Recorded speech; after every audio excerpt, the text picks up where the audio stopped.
ሸፍኝ ምንድነው? ማነው እሱ? ያ ጥቁር መኪና ይተሻል? አዎ ይታየኛል። ኧረ በእናትሽ ወደዚህ በደንብ እንዳይኝ። አልፏል። አንቺ ቆይ ምን ነው እንዴ? ከመንግስት ጋር ምናምን አርፈሽ አትቀመጭም እንዴ? በገንዘባቸው ሁሉንም ነገር ማድረግ የሚችሉ ነው የሚመስላቸው። እኔ ግን በገንዘባቸው ምንም ነገር ማድረግ እንደማይችሉ አሳያቸዋለሁ። አልገባኝም። ፖሊስ ነገር ነሽ እንዴ? ፖሊስ መስላለሁ? ፊትሽ ምናምን አዲስ አልሆነብኝም። እንዴ ነው ፖሊስ ነሽ እንዴ? እስቲ ሀቅ ማይልኝ እስቲ። ምን ነው ፈራሽ? ሌባ ነሽ እንዴ? ማን ነው ሌባ? ኧረ አረጋጊው። እኔ ፖሊስም ሌባም አይደለሁም።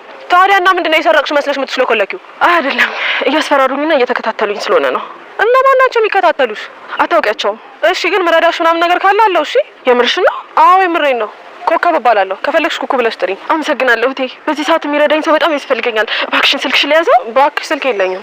እና በምን ላገኝሽ እችላለሁ? እዚሁ ሰፈር ውስጥ ዞሮ ዞሮ ብትይ ድንጋይ ላይ አታጭኝ። ማነው? አደይ ቤሪ፣ እዚህ ምን ትሰሪያለሽ? እንዴ ቤት ነው ያለው። ያምሻል? እንደዚህ የለም። እርግጠኛ ነሽ ዴቭን አላየሽውም? አደይ አላየሁትም። እኔም ማሚም እየፈለግነው ነው። ያለበትን የምታውቂ ከሆነ ለኔም ንገሪኝ። ቆይ ዴቭ መጥፋቱን ሰምተሽ ነው እንዴ ተረጋግተሽ የተቀመጥሽው? አንቺ ጋር ካልመጣ ወዴት ሄደ? ታዲያ ማላውቀው ሀገር ውስጥ የት ሂጅ ልፈልግልሽ? ለማንኛውም ካገኘሽው ደውለሽ ንገሪኝ። እዚህ ድረስ እንዳትመጪ። ለዚህ ነበር እንደዛ ካላገባሁት ብለሽ ባከራዩ ውስጥ የነበረው። አያገባሽም። በጣም ተገርሚያለሽ። ማትረቢ አዴ፣ በጣም ይቅርታ ቆየሁብሽ አይደል? አረ ችግር የለውም። አንተስ ቆይ እኮ ገብቻ ነገርኳት። አንዴ ብቻሽን? አዎ ምን ችግር አለ? ምን ታመጣለች ብሎ ነው። እና አዲስ ነገር ምን ነገረችሽ? የምታውቀው ነገር አለ? ምንም የለም። ምንም ነገር አላውቅም ብላለች። ጭራሽ እኮ ተረጋግታ ነው የተቀመጠችው። አንዴ ቆይ እሺ፣ ታዲያ ሌላ ወዴት ሄደ? አላውቅም። ሰው እንዴት እዚህ ሄድኩ እንኳን ሳይል ድንገት ይጠፋል። በዛ ላይ ደግሞ የስልኩ ጉዳይ። እሱስ ልክ ነሽ። ነገሩ ትንሽ ያሰጋል። ማን ነው? አላውቅም። ሄሎ። አዎ አደይ ነኝ። አለልኝ። ምን ማለት? ዴቭ ገጠር ነው ያለው? አባዬ ለምን አል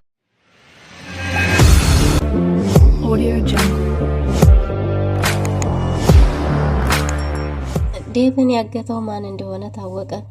ዴቭ አገር ቤት የከብት በረት ውስጥ ታጉሮ ይገኛል። ዴቭም አገር ቤት እንደሆነ እናለልኝ ለአደይ ደውለው ነግረዋታል። አለልኝና ጫኔ እንግዲህ አደይን ስንደውልላት ለዴቭ ብላ ትመጣለች። በዛን ጊዜ ልጁን መጠቀሚያ እናረግበታለን። አደይ ልዑሉን ታገባለች። ይሄ የጋሸ ውሳኔ ነው እያለ ነው። አበበና ሄለንም ተጣልተዋል። አበበ አንዳንድ ጉዳዮችን ካስተካከለ በኋላ ወደ መጣበት ሀገር መመለስ ስላለበት ይህንንም በስልክ ተደብቆ ሲያወራ የሰማችው ሄለን አጎቴ ጋር እሄዳለሁ ብላ ወስና ተነስታለች። ሮማንም ከቤት እንደወጣች አልተመለሰችም። አሹም ለስራ እንደወጣ የሮማንን መጥፋትም አላወቀም። ፍቅር እንግዲህ የሮማን መውጣት እጅግ በጣም አስደስቷታል። አሁን የቀረኝ አዴን ከዚህ ቤት ነቅሎ ማስወጣት ነው። አዴና አሹን እያለች ነው። ቤሪ ሆቴል ውስጥ ዘና ፈታ እያለች ነው። አዴም ከቤሪ ጋር ይሆናል ብላ ስላሰበች ቤሪ ልታናግር ሄዳ ነበር። ግን ደግሞ ቤሪ ምንም እቃ የጠፋት አትመስልም ነበር። እንደ ዴቭ ጠፍቶ ነው እንደ የምትዝናኙ ብትላትም ቤሪም በማላውቀው ሀገር የት እንዲሄድ ፈልገሽ ነው? ካገኘሽ ልቅ አሳውቂኝ ብላ ሁለተኛ አጠገቧ እንዳትደርስ አባራታለች። በሌላ በኩል ቤቲ እንግዲህ ስትሮጥ ኩኩ ጋር ተገናኝተዋል። ቤቲ አለቃዋ እያሳደዳት እንደሆነና በገንዘቡ ሁሉንም ነገር ማድረግ እንደሚፈልግ ነው የሚያምነው። ስለዚህ እኔ ደግሞ በገንዘባቸው ብቻ ምንም ነገር ማድረግ እንደማይችሉ አሳያቸዋለሁ እያለች ነው። ግን ደግሞ ኩኩን እንዲታግዛት ጠይቃታለች። ኩኩም እርዳታዋ ካስፈለጋት በማንኛውም ሰዓት ልታግዛት ተስማምታለች። ሩታ ከዶክተሩ ጋር ጥሩ ጊዜ ያሳልፋለች። ግን ደግሞ ዶክተሩን በተደጋጋሚ እንዳትመጣ ቢነግራትም ሩታም እሱን ካላየች ፈገግታውንና የእሱን ድምጽ ካልሰማች መቀመጥ እንደማትችል ተናግራለች። አደይ እንግዲህ ዶክተር አብረው ሄደው ቤሪን ለማናገር ቢፈልግም ግን ደግሞ ትንሽ አርፍዶ ስለነበረ እሷ ብቻዋን እንዲሄድ ስትነግረው እንዴት እንደዛ ታረጊያለች ብሏት ነበር። ግን ደግሞ እሷ ምንም ልታረግ እንደማትችል በጭራሽም ሰው የጠፋት እንደማትመስል እንዳላየችውም ነግረው ወዲያው ነበር ስልክ የተደወለላት። ሁለቱም በጣም ተደናግጠዋል። ሰላም ሰላም፣ ውድና የተወደዳችሁ ውድ ቤተሰቦች እንደምን አላችሁ? በያላችሁበት የዓለም ዳርቻ ሰላማችሁ ብዘት ተረፍ ይበል እያልን በአዲስ መተናል። በቅንነት ላይክ፣ ሼር፣ ሰብስክራይብ እያደረጋችሁ ቤተሰብ አድርጉን። ከዚህ በፊት እንደተመለከትነው አደይ ተከታታይ ድራማ እንግዲህ የዴቭ ስልክ ወርቆ መገኘቱን የምታውቀው ኩኩ፣ ሌላኛዎቹ ደግሞ ዳይመንድን ጨምሮ ኩኩን ሌባ የተባለችበት ስልክ እንግዲህ ዶክተር ዩኤል መኪና ውስጥ መገኘቱ አደይን በጣም ረብሿት ነበር። ግን ደግሞ ዳይመንድ ልታናግረው በሄደች ጊዜ ዳይመንድ የተፈጠረውን በሙሉ ነግሯታል። አንቺ ጦሰኛ፣ እንደውም ይቻት እዚሁ አጠገቤ፣ እሷን አናግሪያት፣ እሷ ናት ያገኘችው፣ ስልኩን ይዛ የመጣችው እሷ ናት ብሏል። እና ኩኩም የተፈጠረውን ነገር በሙሉ ላዲ ነግራታለች። ምንድን ነው የሆነው? የሆነ ነገር አለው እንዴ? እኔ ማንም ይግደለው ማንም ይገተው የማውቀው ነገር የለም፣ ግን ይህን ስልክ መሬት ላይ ነው ያገኘሁት። እንደውም እኮ እኔ ብቻውን ሊበላ መስሎኝ ከሱ ጋር ስንጨቃጨቅ ነበር። ይሄው ስልኩን ወስዳችሁ ስጦት፣ እኔ ምንም የማውቀው ነገር የለም እያለች ነው። እናም እንግዲህ ኩኩ ስልኩ የማን እንደሆነ ስታውቅ እሷም ደንግጣለች። ምን የሆነው ነገር ይኖር ይሆን የሚለው ነገር ዶክተሩንም ጨምሮ ይሄ ነገር በቃ የሆነ ነገር ሆኖ ይሆናል፣ ይሄማ የጤና አይሆንም እያለ ነው። በሌላ በኩል እንግዲህ የፍቅር እናት በዴቭ ወጥቶ መቅረት እጅግ በጣም ተጨናንቃለች። እናቱም ጭምር ዴቭን ምን ሆኖ ነው ምን ገጠመው የሚለው ነገር አሳሳቢ ሆኗል። በዛ ላይ ስልኩም አለመስራቱም ጭምር ማለት ነው። እናም በዚህም ሁኔታ በጣም የተጨናገጠው ቤተሰቡ ዴቭን ከየትም ማግኘት አልተቻለም እና አዴይም ፍለጋውን ቀጥላለች። ለዛም እንግዲህ ቤሪን ያለችበት ሆቴል ድረስ እጅ ማናገር አለብኝ ብላለች። ቤሪን ለማናገር በወሰነች ጊዜ ዶክተሩን ቀድማ ደውላ አናግረው ነበር። ዶክተሩም በቃ አሁኑኑ እኔ እመጣለሁ እንጂ አንቺ ብቻሽን ወደዛ እንዳትሄጂ፣ እኔ እስከምመጣ ድረስ ጠብቂኝ ብሏት ነበር። ግን ደግሞ ሩታ እንደተለመደው ሳይነጋ ስትሮጥ ወደ ዶክተሩ ጋር ሄዳለች። ፍቅርም በዚህ ሁኔታ ላይ መቀጠሏ ልክ እንዳልሆነ በጧት በማታ እሱን እያለች ስትሄድ እንደሚነቃት ተናግራ ነበር። ራስሽን ጠብቂ፣ ኮስታራ ብትሆኝ ነው የሚሻልሽ፣ አልበለዚያ መጫወቻ ነው የሚያደርግሽ ብትላትም ግን ደግሞ ሩታ አሁን ላይ እንደ አዲስ እያከነከናት ስለሆነ አይ አንቺን አልሰማም ምን አገባሽ ብላ ዶክተሩን ለማናገር ሄዳለች። ዶክተሩም እንግዲህ ሳይነጋ እንዴት ነው በዚህ ጧት ልትመጪ የቻልሽው ብሏት ነበር። እሷም አይኑን ሳታይ ድምፁን ሳሰማ መዋል እንደማትችል ቀኗን ለመጀመር እንደፈለገች ተናግራለች ማለት ነው። እና ዶክተሩም እሺ ብሏት እንግዲህ ከሷ ጋር በቃ አሁን ስራ አለብኝ ብዙ ስራ ስላለብኝ ልትሄጂ ትችያለሽ እያላት ነበር። ግን ደግሞ አዴ ስትደውልለት ሁሉንም ስራውን ትቶ ወደ አዴ ለመሄድ ተነስቷል። በቃ አሁኑን ሄጄ ልሸኝሽ ብሏት ሩታ ጋር ወጥተው ሩታን እስከሚሸኝ ድረስ አዴ ቀድማ ሂዳ ቤሪን አናግራት ነበር።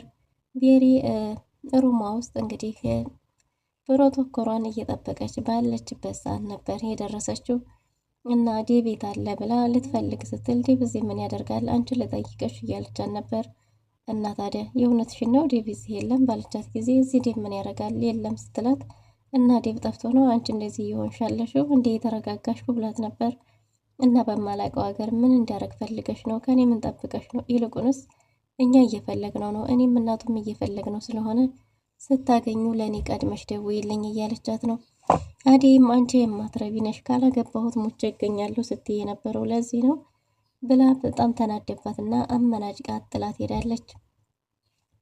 ቤሪ እንግዲህ ዴቭን ፍለጋ በእርግጥም አገሩን ስለማታውቀው የትም መሄድ አትችልም ነበር። በዛ ላይ ዴቭ ደግሞ አመናጭቆና አይንሽን እንዳላየው ብሎ ስላባረራትም ተስፋ የቆረጠችም ትመስላለች። በሌላ በኩል እንግዲህ ኪንጎና ቤቲ አንድ ላይ ቆመው ነበር። ቤቲ እባክህ እርዳታ ያስፈልገኛል፣ ካንተ ውጭ ሊረዳኝ የሚችል ሰው የለም፣ ቦስ እየተከታተለኝ ነው፣ እገዘኝ ብለው ነበር። እሱም ምንም አይነት እገዛ እንደማያግዛት፣ ሁለተኛ ከማንም ጋር በሷ የተነሳ ጥል እንደማይፈልግ፣ በዛ ላይ ደግሞ ሚስቱ እንደምትቆጣው እየነገራት ሳለ ነበር ድንገት ቅምጥል የደረሰችው። ቅምጥል በደረሰችም ጊዜ ቤቲ እያቀፈችው ነበር። ታይ ሚስቴ ትገለኛለች እያለ ቢልም ግን ደግሞ ቤቲ አቅፋው ስለነበረ ድንገት ደርሳለች። አንቺ ደግሞ ማነሽ ምንድነሽ ብላ እንደተለመደው እንግዲህ ቅምጥል ከቤቲ ጋር ለመደባደብ ስትል ኪንጎ ሁለቱንም ገላግሏቸዋል። ቤቲ ግን አሁንም ቢሆን እርዳታ ያስፈልገኛል እያለችው ነው። እሱም ከሚስቴ ጋር ካጣላሽኝ በኋላ ምን አይነት እገዛ ነው የኔን እገዛ የምትፈልጊው? ይኸው አጣላሽኝ እንኳን ደስ አለሽ እያላት ነበር። እሷ ግን አይ አሁንም ቢሆን እርዳታ ያስፈልገኛል፣ እባክህ ማንም ሰው ሊያግዘኝ አይችልም፣ ትልቅ ችግር ውስጥ ነው ያለሁት ብትለውም የራስሽ ጉዳይ ገደል ግቢ፣ ከዚህ በኋላ በጭራሽ ላግዝሽ አልችልም እያለ ነው። የፍቅር እናት ሩታ ሮማንን እየተጣራች ነው። ሮማንን ፈልጋት ብትጣራም ሩታ ሮማን እኮ የለችም ብላታለች። የት ሄደች ባለች ጊዜ ሮማንን እንዴት ስትሆን አይቻት አላውቅም፣ ምን ሆና ነው? ቤቱን ለቃቁ እቃውን ጠቅላ ሄዳለች ስትላት የፍቅር እናትም እኔ ምን ተናገርኩ? ምን አስቀይሚያት ነው? ይሄ ቅብጠት መሆን አለበት። እኔ ከልጆቼ የተለየ ከልጄ ለይቼ ማንንም ተናግሬ አላቅም እያለች ነው። ግን ደግሞ ሩታ ሮማን እንዲህ ስትሆን አይታት እንደማታቅ ተናግራለች። የፍቅር እናትም ሌላ ስጋት ገብቷታል። እንዲያስቀይሚያት ይሆን አስከፋት ይሆን ምን ተፈጥሮ ነው የሚለው ነገር ጥያቄ ሆኖባታል። ሮማን በእርግጥ የትም እንዳለች አይታወቅም። ታዲያ የት ሄዳ ይሆን? እዚህ ዘመድ የላት ባለች ጊዜ ሩታ እንግዲህ ምናልባት ሄለን ጋር ሄዳ ይሆናል እንጂ ሌላ የት ትሄዳለች እያለች ነው። በሌላ በኩል እንግዲህ ዴቭን የወሰደው ጫኔ ከአዲስ አበባ ድረስ የወሰደው ጫኔ እንደሆነ ተናገረ። ጫኔና አለልኝ አንድ ላይ ሆነው እያወሩ ነበር። ጫኔ እንደምንም ብሎ ከአደይ አባት ጋር እየተስማማ እንግዲህ ማረፊያ ቤትም አንዳንድ መሬቶችም አሉት። አለልኝ ግን ደግሞ እውነቱን እናገራለሁ ስላለ ያለውንም መሬትም ማረፊያ ጎጆውንም ተቀምጧል። እና አሁን እንግዲህ በዚህ ስራ እንዲያግዘውና ጓደኛው የተወሰነ ነገር እንዲያገኝ ስለፈለገ ያገተው እሱ ቢሆንም አንዳንድ ነገሮችን አነግሩታል። ዴቭ ሲጮህ ድምፁ የተሰማ ቢሆንም ምንድን ነው ይሄ ድምፅ ባለው ጊዜ ያለልኝ ጫኔም የጎፈላ በሬ ነው እያለ ነበር። በስተ መጨረሻ የአደይ አባት ሲደውል እውነቱን ሰምቷል።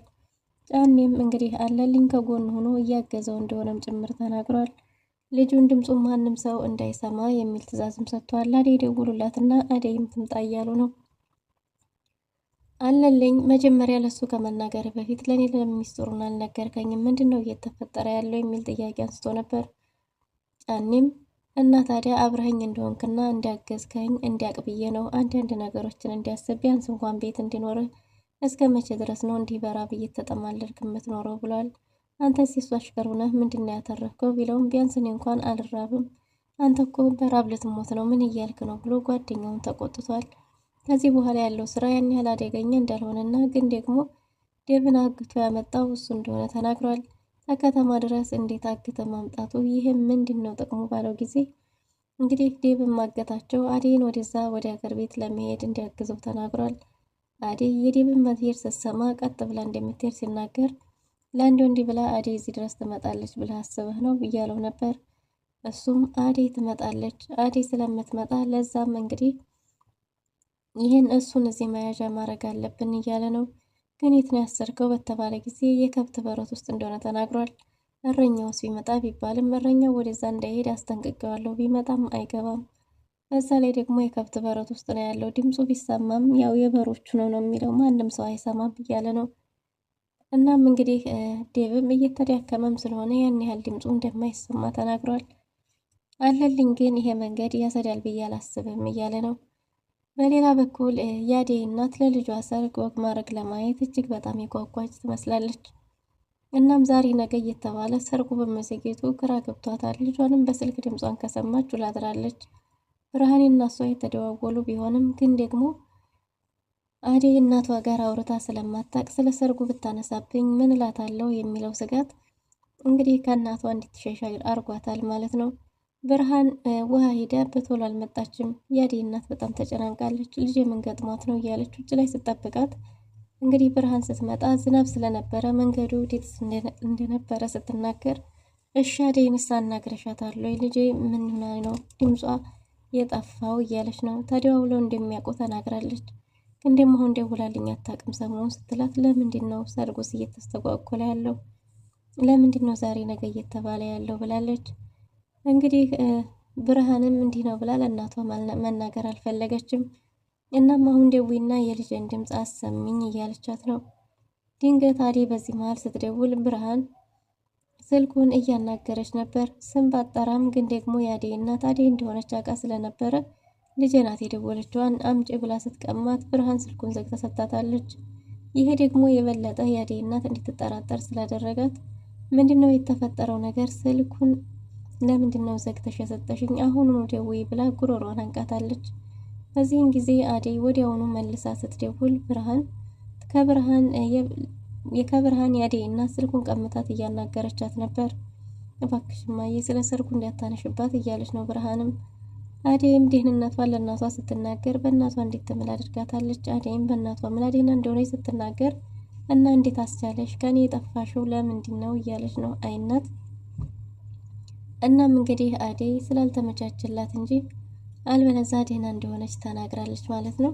የአደይ እናትም የልጇን ድምፅ ስትሰማ ተረጋግታለች። እሺ ደህና ከሆንሽ ተብለው በሰላም ስልኩ ከተዘጋ በኋላ እንግዲህ አደይን እየጠበቀ የነበረው ዶክተር ጋር ተገናኝተዋል። ዶክተሩም ስላረፈደ ይቅርታ ጠይቋት እሺ በቃ አሁን እንሄድ እያላት ነበር። ግን ደግሞ እሷ ብቻዋን ደርሳ እንደመጣች ተናግራለች። ቤዛ መንገድ ላይ አደይን ጠብቃት ለሊን መበቀል እንደምትፈልግና ለሊ ከልጅነቷ ጀምሮ የቤዛ የሆነውን ነገር እየቀመቻት እንዳደገች ብዙ በደሎችን እንዳደረሰችባት እሷ ደግሞ አሁን በተራዋ እንደምትበቀላት ተናግራለች። ግን ደግሞ አደይ እኔ በህይወት እያለው የኔን ጓደኛ በጭራሽ ምንም ልታረጊያታችም እያለች ነው። አደይ አንቺ ለሊን አታውቂያትም። ለሊ በልጅነታችን ጀምሮ ብዙ ነገር ነው ያደረገችኝ። ለዛም ደግሞ አሁን አልፋታትም እያለች ነው። ግን ደግሞ እንግዲህ አደይ ቤዛን አስጠንቅቃታለች። ከዚህ በኋላ አጠገቧ እንዳላይሽ እያለቻት ነው። ግን ደግሞ ቤዛም ምንም ቢፈጠር አደይን ለሊን ከመበቀል እሷ የሆነውን ሁሉ ከመቀማት አልቀርም እያለች ነው። የታሰረበት ቦታ ድረስ ሄዳ ራሱ እንግዲህ ገጀራውንም አናግራው ነበር። ገጀራውም ለሊ አጠገብ እንዳይደርስ አስጠንቅቀዋለች። ግን ደግሞ ምን ትናንት እኮ ጥላት ነበረች፣ ዛሬ በዚህ ልክ እንዲታስብላት ያደረገህ ምንድን ነው? ከእሷ ጋር ተስማምተህ ነው እያለችው ነው። ትልቅ ሚስጥር አምልጧታል ቤዛ እና ገጀራውን ለምንድን ነው ሚስጥሬን ሁሉ የተናገርከው? ሚስጥሬን ሁሉ የምትናገር ከሆነ የበለጠ ከዚህ በላይ ወንጀሉን አወሳስቤው እዚሁ እድሜ ልክ እንዲትበሰብስ አደርግሃለሁ ብላ ስታበታለች። እሱም ምንም ቢሆን ከዚህ የበለጠ ነገር ልታረገው እንደማትችል ግን ደግሞ ከዚህ ቢወጣ የመጀመሪያ ጠላቶቹ ወንድሟና ቤዛ እንደሆኑ አስጠንቅቋት ካጠገቡ እንድትሄድ አድርጓታል። እሷም ሚስጥሬን ለምንድን ነው የምትናገረው? ከእሷ ጋር ተስማምተህ ተደራድረህ ነው አይደል? እኔን ከርተህ ነው እያለችው ነው። ገጀራውም ከዚህ በኋላ ግን በሌሊ አጠገብ በሌሊ ዙሪያ እንዲህ አደረገች የሚባል ነገር ብሰማ እኔ ከዚህ እንደወጣሁ የመጀመሪያ ጠላቴ አንቺና ወንድምሽን ነው የምገለው እያለ ነው። እንግዲህ ቤዛ ገጀራውን ጠይቃ ስትመለስ ባቡሬና ደግሞ ለሊ ገጀራውን ሊጠይቁ ሲሄዱ መንገድ ላይ ተገናኝተዋል። ምን ልታረግ እንደሄደች ብትጠይቃትም ምን አገባሽ የሚል ምላሽ ሰጣታለች። በስተመጨረሻም ለሊ ገጀራውን ጠይቀዋለች። አሁንም ከቤዛ ጋር መልሰህ እየሰራህ ነው ወይ? አሁንም መቼም እኔ ልትጎዳኝ አይደለም አይደል? ቤዛ እዚህ ድረስ ምን ልታረግ መጣች ብለው ነበር። ገጀራው አሁን የተቀየረ ይመስላል። እውነታውን ሁሉንም ነገር ቤዛ ያለችውን ነግሯታል። ቤዛ ለምን ሚስጥሩን ተናገርክ ብላ ነው እኔ ዘንድ የመጣችው። ስለዚህ ሌላ ምንም ያልኩ እንትን ያለ ነገር የለም። ለምን ሚስጥሬን ተናገርክ ብላ ልጠይቀኝ እንጂ የመጣችው እኔ ከሷ ጋር ከዚህ በኋላ እንዴት ብዬ ነው እሷ ጋር የምሰራው? አንቺን እንዴት ነው አሳልፌ ለሷ የምሰጥሽ? በጭራሽ እንደዛ እንዳታስቢ ብሏታል። ለሊም መጠራጠሯን አላቆመችም። ግን ደግሞ ገጀራው ከዚህ በኋላ እንደሚጠብቃትና ምርጡ ወንድም እንደሚሆንላት ቃል ገብቶላታል። ግን ደግሞ ከዚህ እንዲወጣ አንቺም የተቻለሽን አድርገሽ እርጅኝ፣ እንደ ሴትነትሽ በመላ አስወጭኝ። ከዛ በኋላ ግን ከዚህ መውጣት ራሱ የምፈልገው ቤዛንና ወንድሟን ለመግደል ነው እያለ ነው። ገጀራው አሁን ለእህቱ የፍቅር ስሜት ውዴታ ያደረበት ይመስላል። አንቺ እኮ ያለሽኝ ብቸኛዋ ውድ እህቴ ነሽ። እንዴት አድርጌ ነው አንቺን አሳልፌ ለሷ የምሰጠሽ? ከዚህ በኋላ እኔ እያለሁ ማንም ጫፍሽ አይደርስም ብሏታል። ባቡሬ አልመጣም ወይ ብሎ በጠየቀ ጊዜ ባቡሬ ውጭ ላይ ምግብ እየቀመሰ እንደሆነ ስትነግረው ማን ነው የሰራው የሚል ጥያቄ አንስቶ ነበር። እሷም እሷ እንደሆነች ተናግራ እንግዲህ ባቡሬም ወዲያው መጥቷል። ባቡሬና ለሊን እንግዲህ አንድ የሆነ ነገር አድርገው ከዛ እንዲያስወጡት ጠይቆ ነበር። እናም ሊያገባት እንደፈለገ ቀለበት ሊያረግላት እንደፈለገም ባቡሬ ለገጀራው ነግሮታል። ገጀራውም አንድ እህቴ እኔ ዝኩኝ በጭራሽ እንዲህ አይነት ነገር እንዲሆን አልፈልግም እያለ ነው። ባቡሬም እሱ እንዲወጣ የሚፈልገውም ለዛ እንደሆነ ተናግሯል። ግን ደግሞ ገጀራው ከዚህ በፊት የሚያውቃቸው ፖሊሶች እንደሌሉም ተናግሯል። በሌላ በኩል እንግዲህ ቅምጥልና ኪንጎ በድጋሚ በቤት የተነሳ ተጣልተዋል። የባቡሬ እናት ቅምጥልና ኪንጎን ለማስማማት እየሞከረች ነው። ኩኩሻም ከዳይመንድ ፍቅር የያዛት ትመስላለች። መጣ ቀር እያለች መጠባበቅ ጀምራለች። ቤቲ ሮጣ ሄዳ ድንገት አስደንግጣታለች። እባክሽ ደብቂኝ እያለቻት ነበር። ምን ተፈጠረ ብላ በጠየቀቻት ጊዜም አለቃዎቿ እያባረሯት እንደሆነ ተናግራ እንድትደብቃት አድርጋለች። ኩኩም በቃ ሄደዋል፣ ምንድነው የተፈጠረው ብትላትም አለቃዎቿ ጥሩ እንዳልሆኑና እያሰቃዩት እንደሆነ ተናግራለች። እናም ኩኩሻ እርዳታ ካስፈለገች ከዚህ በኋላ አለው ብላ ተዋውቀው እንግዲህ የምትቀመጥበትን አካባቢ ነግራት ቤቲ አመስግና ሄዳለች። ይህን የተመለከተውም ዳይመንድ እንዴ ከሰው ጋር አወራሽ ስታወሪ ያየሁ ልበል እያለ ነበር። እሷም ከሰው ጋር የምገናኝ አልመስልም አውሬ ነው የምመስልህ ብላ እንደተለመደው ጭቅጭቃቸውን ጀምረዋል። በሌላ በኩል ዶክተር ዩኤል እና አደይ አንድ ላይ ሳሉ አንድ ስልክ ተደውሏል። አደይ ስልኩን ስታዩ የደነገጠች ትመስላለች። ዶክተሩም የምን ስልክ ነው ብሏት ነበር። እንደማታውቀው ስትነግረው አንሺው ብሏት ነበር። ስልኩን ስታነሳው ግን ጥሩ ዜና አልነበረም። ዴቭ አገር ቤት እንደሄደ አገር ቤት እንደሆነና አባቷም አገር ቤት እንድትሄድ እንደሚፈልግ ተነግሯታል። እሷም አባትሽ ነይ ብሎሻል ስትባል በጣም ደንግጣለች። ለምን ፈለገኝ የሚለው ነገር። ውድና የተወደዳችሁ ለዛሬ ነበረን ቆይታ ይመስል ነበር። በቀጣይ እስከምንገናኝ